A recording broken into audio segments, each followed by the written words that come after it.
This is the American Law Journal. Injured on the job, coming back to work anytime soon? No? Here come those labor market surveys. Good evening, welcome to the program. I'm Christopher Naughton. The employer has a lot of tools at his disposal to get you back on the job. But recently the courts have said, hold on, not so fast. Gina Passarella with the Legal Intelligencer has this. In 1911, Wisconsin was the first state to adopt a workmen's compensation law. Conflicts arose between organized labor and business over the no-fault clause, which compromised the workers' right to sue. Next year, workers' comp turns 100. Over all those years, one thing has stayed the same: the constant push and pull between the boss and the worker. One recurring theme is, when can an injured employee go back to work?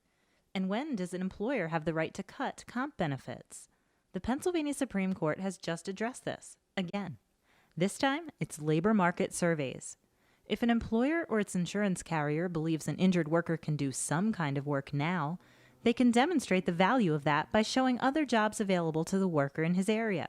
Then benefits can be reduced or stopped. What it does is it puts them in a position where they're having to defend their injuries in a way that they didn't have to before. So when the labor market survey results are done, they're expected to go and look for jobs that kind of cut into what the insurance company owes them, which really was never part of the process before. The insurance company. But in the latest case, Phoenixville Hospital, the PA Supreme Court favored injured workers. Those labor market survey jobs the employer is basing his reduction of benefits on, the court said, they must be jobs actually available, not just in theory. It really makes clear that a claimant has an opportunity, if properly pursued, to put up a defense to a labor market survey case that they might not have had previously. However, employers also have an opportunity to bring the right kind of case with a well-informed vocational counselor, making sure that the job is open and available during the time in which the claimant is looking to verify that information. The Pennsylvania Supreme Court has also weighed in on mental injuries on the job, making it slightly easier for those in abnormal working conditions to recover benefits. And it's not just the courts busy with comp matters. The Pennsylvania legislature has taken up job injuries and prescription drugs. The controversy? According to some, drugs dispensed by a treating physician, especially pain-killing opiates, are too expensive for insurance carriers and may lead to addiction. Now, there's no question when you get a prescription through a prescription plan, the insurance carrier pays less. But what's been happening is that when the doctors are giving out these prescriptions separately based on repackaging prescriptions in their offices, there's less insurance company oversight, and it is much more expensive because so much of this is tied to very, very expensive opiates. And having that level of opiate use for people who are not at end-stage disease is a major source of concern. Studies aren't fully in, but I'm not sure that that's going to be long-term very healthy for injured workers, even with chronic pain. But they get into these situations where they're injured and they go to a doctor and they get on these prescription drugs, and I can't tell you how high the percentage is of when we're trying to settle a case, we can't cut off their medical because they are scared out of their mind to not have these pills anymore. Whether workers' compensation law favors the claimants or the employer depends on who you ask. The debate is constantly between the rights of the employee and the cost to the employer. One thing's for sure, the courts are paying attention. And with more case law, the debate continues. For the American Law Journal, I'm Gina Passarella. All right, three guests with me tonight. Let's go ahead and meet them. Tony Selvino joins us once again. We put an APB out for Tony. Guess what? He was at his desk working hard on behalf of his clients. He represents the corporations, the insurance carriers, and the third-party insureds. He heads up the workers' comp section at White & Williams. Judge Stephen Harlan has returned to our program, and the last time he was here, his name was Steve to me, but now the H-O-N is in front of that name, the Honorable Stephen Harlan. And Judge, we went through the racks of VHS tapes from the 1990s. I think we have a turntable here somewhere we can play them on. So I just want to welcome you back. Thanks for joining us. The last time, of course, you were here, you were defense counsel, but now you've been on the bench for what, about 3 years or so? 3 years is correct, yes. Very good. Yeah. So now the entire workers' compensation team, I should say the practice, is enjoying your many years of experience. Good to have you here, Judge. Great having you back. It's fun to be back. George Beatty is here as well. Beatty, Sloan, and DeGeneva, representing those injured in products liability matters, medical malpractice, and general personal injury in addition to, of course, workers' compensation, one of the areas that George has been practicing in now for about 30 years. 1-800-426-4625 is the number right here in our studio. If you want your question answered, call in early or we will not get to it. 1-800-426-4625. We're also taking your emails at info@lawjournaltv.com. Well, you know, anytime there's a real disagreement when it comes to workers' compensation, and we start talking about claims and we start talking about lawsuits, and now we've got a difference of opinion of whether someone's going to come back to work or not, more times than not, is that relationship irretrievably broken? That these two parties are never going to come back together. So when we talk about labor market surveys and vocational rehab, we're really not talking about bringing people back to work. We're talking about valuing a case so you guys can settle it and you can both be done with it. Well, with the labor market survey, part of before they can even get there, they have to show that there are no jobs available at that place of employment, the original place of employment. So I think that's a hurdle that employers need to clear before we even get to that labor market survey issue. Okay, but going back to my first point, Tony, as soon as the sniping begins, would you say that more often than not that these two parties are going to split, they're going to part ways, that the worker is gone and the employer says, have a nice life? Chris, what I believe is that generally the employer, and obviously George is going to disagree with me, earnestly wants to bring the injured worker back to work. If the injured worker, for whatever reason, doesn't want to go back, goes and gets counsel, then I do believe we have a system that is broken in that we don't get the person back to work. Because the system is generated or there since 1915, as your report indicated, to get the person the medical treatment they need to get back to work and to be productive in society. Well, I mean, I just noted the cynicism in Tony's voice. For whatever reason, they don't want to go back to work, suggesting somehow that it's an improper reason. You know, it could be that the person's still disabled and can't go back to that job, or the insurance company doctor that they sent the person to didn't really tell the truth. So there could be those things too. It's not always just a cynical sideways glance and say, oh, I wonder why he's not going back to work. Maybe he can't. And conversely, before you get into the labor market survey, you have to have some doctor clearing that person. Right. And Judge, I mean, really, when you look at workers' compensation across the board, the area of greatest contention probably is, can a person go back to work or not? Other than talking about settlement and someone's been legitimately injured and now we're talking about money. But before that really is, can I go back to work or not? Right. I was picking up on what the discussion was, and coincidentally today I had a day of mediations, and we're trying to resolve the case outside of litigation by the agreement of the parties without a trial. Right. And to answer one of the questions you posed, Chris, so often after an injury, the tie between the worker and the employer has been broken or frayed or whatever. And it comes down to either you're coming back to work or you're taking a lump sum. And if you're taking a lump sum, you're not coming back to work. Right, and that's why the whole question that I have for all three of you tonight is, the labor market survey really is about, okay, someone doesn't want to come back to work. The boss thinks you can go to work. I think I can't go back to work. So now the boss goes out and starts, searching the area, the general geographic area, and says, all right, well, we think you can. So let's go ahead and find out what's available in your area. There's a certain value to that job that you don't want to take. Precisely.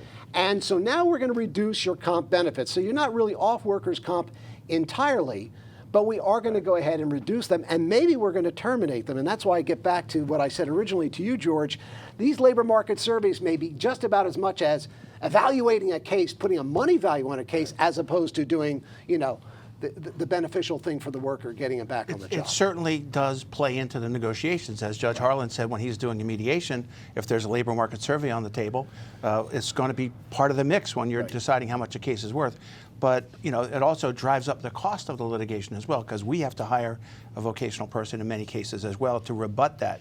But the recent case that came down from the Supreme Court was a welcome clarification of the law. I mean, you can't just have this theoretical, he can do this or she can do that job. There has to be actual available good faith employment. Those words, good faith, mean a lot. It's not just a phrase. If I can chime in, and sorry, George, but being so close to George has me nervous here today. But I just want to give a different perspective, because I think the labor market survey, when it was originally enacted in 1996, was these jobs are out there, and this is the earning capacity. And there was, I don't want to say an intended consequence or even an unintended consequence, is that these cases settled because you were able to put an earning capacity on them and do that. Now with this new case, this Phoenixville Hospital case, essentially I believe a claimant can sabotage these efforts by just going there, going to the quote available job and making arguments that they're not suitable for the job, and the employer, the prospective employer, doesn't help them.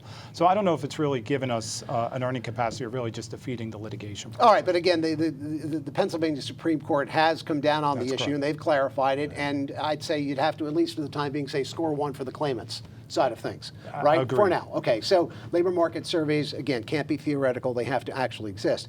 Talking with Paul Fires and Adam Taylor earlier this week, Gina Passarella interviewed both of them, and here's what Paul had to say about the Pennsylvania Supreme Court and workers' comp. Take a listen. It's always been a big area of litigation in Pennsylvania, and I would say at the Commonwealth Court level, about a third of their cases are workers' compensation cases, which is surprising for many people to hear. Now, so what's interesting is, in addition to the labor market surveys case, there are actually two big cases, Judge, that just came down, or at least have been addressed by the PA Supreme Court, dealing with mental injuries. And again, what Paul was saying was, don't be so surprised that the Supreme Court hears so many of these cases, because the Commonwealth Court, the trial court, about 1/3 of their caseload, I'm still incredulous hearing that number, are work injury-related cases. Does that surprise you, Judge? Oh, no, it's been that way for years. Whenever we speak with the Commonwealth Court judges or the prothonotary, they make it clear that the workers' comp is a large part of their docket. And so that's not surprising at all. What is a little surprising on the Supreme Court cases is that the Pays case, so you talk about the abnormal working condition, the court did not redefine that term, but it said it's up to the judges to decide that based on the facts. And they reversed the Commonwealth Court and actually reinstated the judge's decision. But this case and the Phoenixville Hospital case, to me, are basically powered to the judges, empowering us to make these necessary findings, and by extension to telling the lawyers to make the case to the judge that this is an abnormal working condition, and certainly what happened to the poor state policeman, and more recently to the Liquor Control Board manager, the state store manager, would hardly be considered usual working conditions. Right, and what the judge is talking about here, folks, is that a state trooper was actually hit a mentally disturbed person on Route 81, got out of the car, tried to resuscitate her. Other troopers, they lost her life. And again, not just in Pennsylvania, but really across the country, if you have a quote-unquote mental injury on the job, it is damn near impossible to win it, especially when there's a mental trigger and then a mental outcome. But at least here, and I think, again, this is what the judge was alluding to, the court has moved, the Pennsylvania Supreme Court has moved the ball down a field just a tick or two in your direction. That's right, George. And they're so maybe allowing, we'll say victory, a half a point for claimants here, Tony. they're allowing the judge to exercise his or her discretion, which is really what the system's supposed to be about, rather than placing artificial obstacles and barriers to an employee who suffers a legitimately disabling injury. And here's what Adam Taylor had to say again with this past week with Gina Passarella. The people who leave work with a mental issue have an opportunity, a fair opportunity, which sometimes those are two different things, to have their claim heard.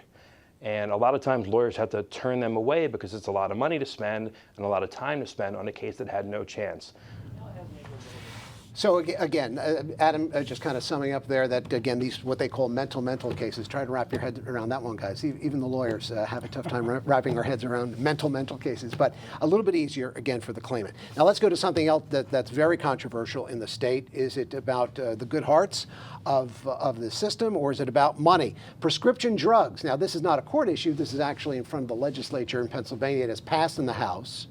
It is still not been addressed yet by the Senate. But long story short is, and correct me anyone on the panel tonight if I don't have this right. There is some concern about prescription drugs. You heard it in the feature report, whether doctors should be giving these prescription drugs to injured workers when they come to their office. And the move now is, no, that could lead to addiction. Therefore, only a pharmacy should dispense these drugs. George, what's really going on here? Do you really think, does anybody really believe that the Republican members of the State House of Representatives care so much about injured workers that they're protecting them from those horrible doctors that might prescribe medication? This is about money. It's about influence in politics. And the Republicans passed it, and I'm not surprised at all. Well, let me say, I believe, let me give a different interpretation here, Chris.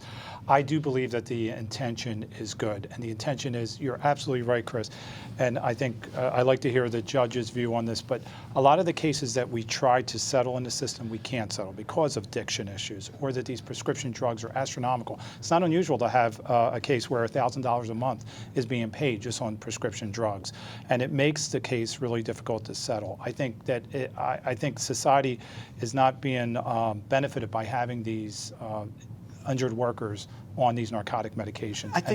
I think Tony's right. I mean, Tony's saying it's about the money. I agree with Tony. It's about the money. It is prohibitively expensive at times. Paul Fiers did say in that feature report it's a little bit about both, and I think Tony's really probably saying it's a little bit about both. Judge, you know, we never put judges on the spot politically on this program. Believe me, we've had many opportunities. But can you chime in about what this bill might be about and how it might impact the practice? I don't know if it does so much. I don't know that it does, Chris. Right. I really don't. I see two issues here: affordability. That to make sure that all prescriptions are under a schedule, and that you can't get around it by having a doctor dispense rather than a pharmacy. Because right now, it's my understanding that there is, very definite reimbursement limits that apply in workers' compensation cases. Right. So that's one issue. The other thing is accessibility.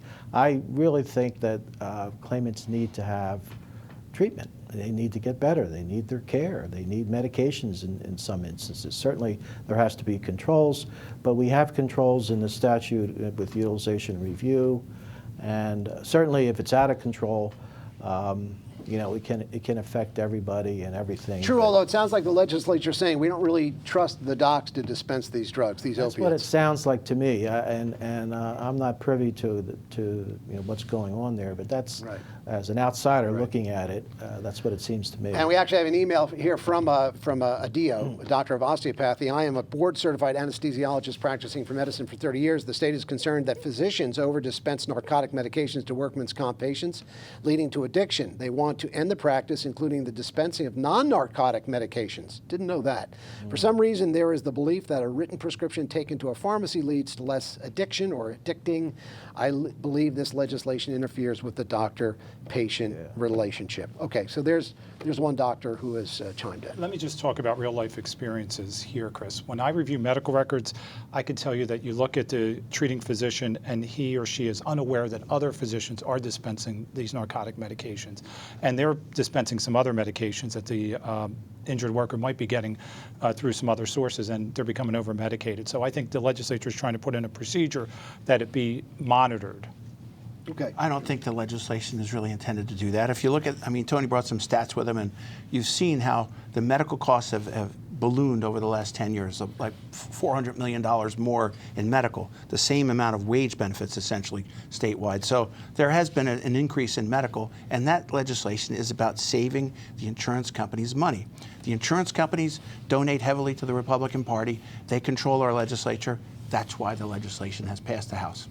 Okay, let's go to Pat in Reading this evening. We'll go to our first phone call right now. Once again, 1-800-426-4625. We're going to take some phone calls after the program as well. But Pat, you're up first tonight. What's your question for us?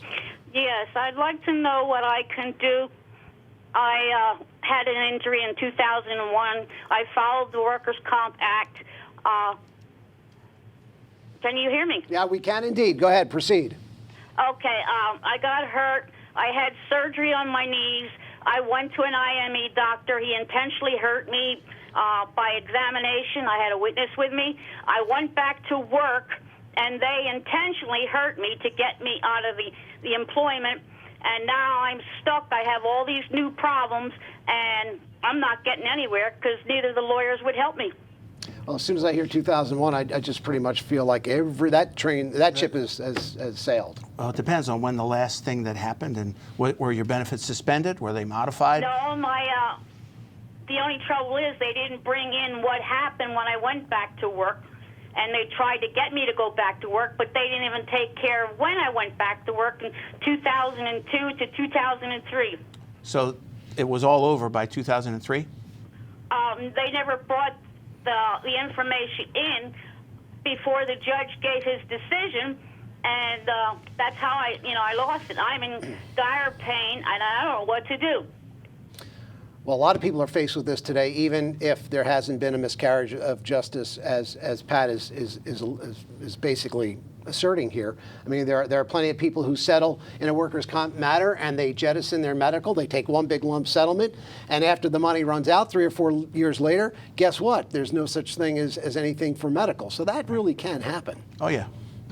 You know? And that's why during the settlement hearing, you have to make sure that they understand that. Right. They understand that they are giving up medical benefits and they can't come back if they need medical treatment down the road, or it's their responsibility to take care of that medical treatment. I also want to just point out that for Pat's benefit as well, every single case is very fact sensitive. And I don't really know. It's hard, you can't give an opinion when you just hear a little snippet.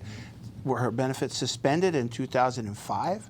Were they suspended in 2007? You know, there may even be hope for her. But everybody's case is very, very fact sensitive, and that's what I love about my job. I can be creative. I can come up with ideas to get around things, to help people get justice, and that's what's a very satisfying part of my job. And Judge Harlan used to do it on the other side, and Tony does it. And it's something that makes us lucky people. Absolutely, and again, as I've said many times on the program, it's a small bar association. So you guys really get if I can say this, the star hitters really do get a chance to see one another quite a bit. Although, Judge, again, when you were here back in the 1990s, Judge, we used to talk about how small the bar is. It's gotten a little bit bigger. So now when you're seated on the bench, probably not every face is familiar. You probably see some firms that come in that you don't recognize. How does that affect the practice? And see if we can tie it into, talking about, getting people back to work. How does that impact both claimants and respondents? Well, the first part, the practice is so varied now. We have firms coming from the western part of the state. We have firms coming from Maryland into Philadelphia, from New York, New Jersey, and it took me a long time, and I'm still learning everybody's face. Everybody does things a little differently, and I tell them the way I would like them to write their briefs and to emphasize certain things, so that if I'm inclined to adopt their suggested findings of fact, I can just do that without reinventing the wheel, because I didn't take this job to reinvent the wheel. I took it to do a good job and to keep an open mind until all the evidence is in. That's what I hope to do. And today's practice is a lot more settlement-oriented than, absolutely. You're absolutely back right. in the 90s, it was a much different absolutely position, not. Judge, right? One of my colleagues had eight settlement hearings today. I've had as many as 7. Yeah. So people are looking to settle their cases, and everything you talked about today kind of factors into that. A lot of these mental cases get settled early on. Maybe a few more will now, in the light of these cases, will trail out a little bit longer.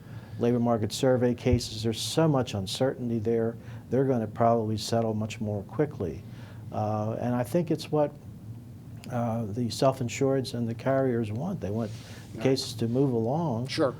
And certainly it helps the claimants. Right, and it can help the claimants too. Let's go to our next phone call. It is Tim, who's up next tonight. Tim, what's your question for us? Yeah, I've been on workers' comp now for 5 years, and I'm wondering what the legalities are on it. My employer keeps moving me from location to location, trying to get me to quit, and they're trying to get out of the claim. All right, when you say workers' comp now, kind of right to that. I'm sorry, were you partially disabled? Are you doing some work? Do you have some light duty going? Because, I mean, again, for the viewers out there, you say you're on workers' comp, most people say, he's at home. You say your employer's moving around from place to place, so which is it? actually on partial benefit. Okay. They keep moving me, trying to get me to quit. Okay. And I won't quit because if I quit, it relieves all the medical on what happened to me. And I've actually had an elbow replacement, and they're trying to get out from underneath it. Right. Well, it sounds a little bit like retaliation, which we deal with on some shows, at least what you're telling us. Tim, George, let's start with you, claimant's attorney. I think your doctor is going to be a crucial part of this, and to the extent that you can travel, are there reasons why you can't go back? Are there additional treatment that you're going to need? Because if you need to go out of work again, then they have to place you back on total disability, and then that will give you an advantage procedurally. But it's unfortunate that this happens, and I've had this happen with clients. I assume you're not a member of a union?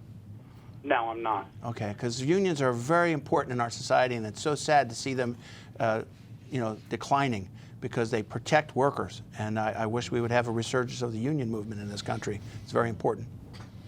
Real quickly, and we don't even have time to roll on the tape with Paul Fires and Adam Taylor. Although maybe, Andy, if you got it, I think it's about 30 seconds. Go ahead and roll that tape, that last one. We'll get one I think word it's comment. been favorable to both sides in the sense that justice has gone through much more quickly. When I started, I felt like it was skewed towards businesses, and I realize I come into it with a bias, but trying to be objective, I thought it was already skewed. In the last 5 years, certainly hasn't helped, making it much more difficult for the claimant's bar to get any kind of voice in Harrisburg.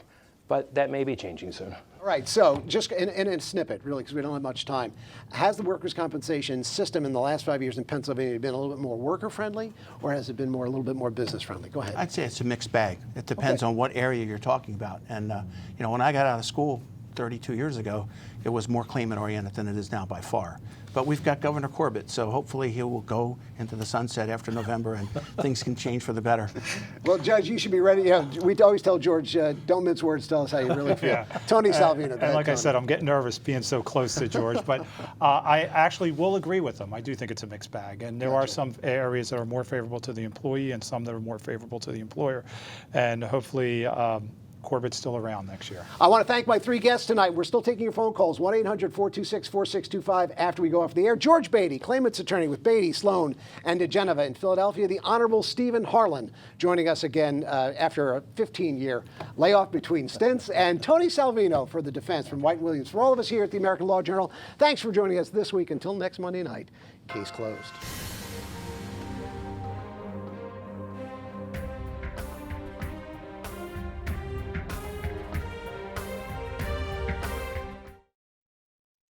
Tonight's American Law Journal has been made possible in part by Beatty, Sloan, and DeGeneva.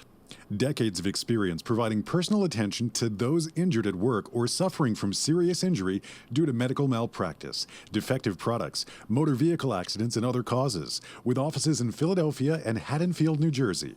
Blank Rome, providing strategic advice for employers in today's workplace.